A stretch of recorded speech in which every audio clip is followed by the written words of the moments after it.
É.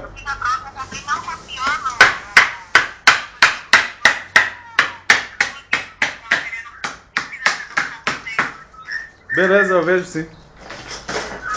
Beleza. Beleza, tchau.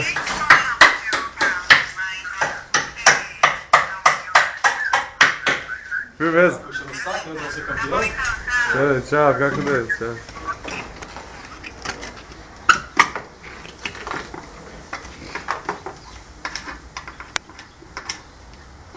Ela tá querendo dar uns pé de você, hein, Rogério? Ah, você acha? E aí, Rogério? É. Tá falando o quê? Que nós vamos ganhar? Disputa aí? Ela vai ganhar isso aí, Gostou? mano. Ela gostou do. Lógico, ela viu lá no site lá. Caralho, esse cara é louco.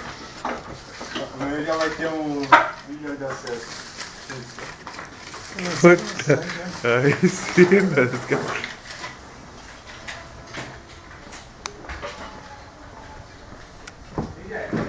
Aí vai fazer a parte de baixo e essa parte.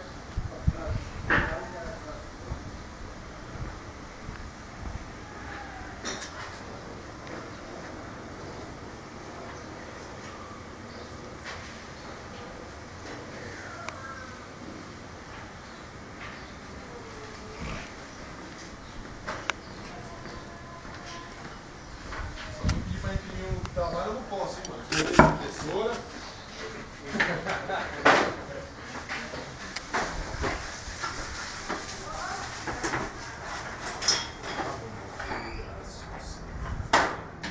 E aí, Padané?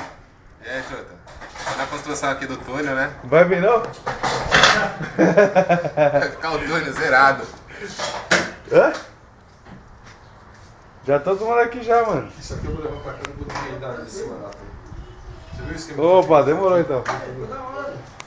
Firmeza, então. A madeira tava nada, Não, né? mas eu vou decidir. Já tá aqui, ó, na atividade. Câmera de moto aí, ó. Já chegou aqui. Os caras tinham comprado tudo, já tinha tudo. Tá aí já. Falta só ele fazer o desenho, é. Firmeza, então. Falou, valeu. Vejo dessa forma, entendeu? Demorou. Falou.